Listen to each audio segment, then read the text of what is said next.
نواز نے سے خطاب کرتے ہوئے وزیراعظم عمران خان پر براہ راست تنقید. کہتے تھے کہ عمران خان بندہ ایماندار ہے، نیازی سروسز بنائی ٹیکس بچانے کے لیے، لیکن بندہ ایماندار ہے.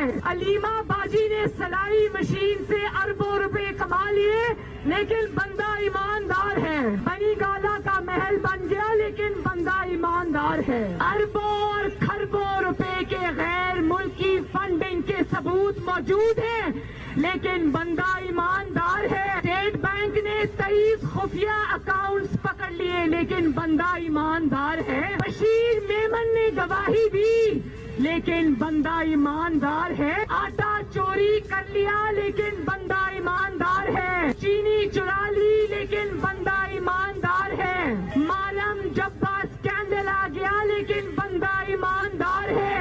آڈیٹر جنرل نے کہا کہ بلین ٹری سونامی میں اربوں روپے عوام کی جیب سے چلے گئے، لیکن بندہ ایماندار ہے.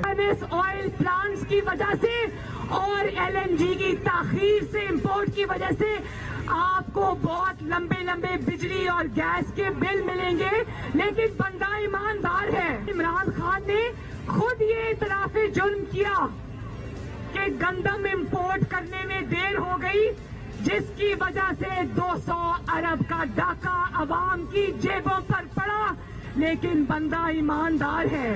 کیا ملتان کے عوام بھی میرے ساتھ مل کر اس جج کو ڈھونڈ رہے ہیں جس نے اس کو صادق اور امین قرار دیا تھا؟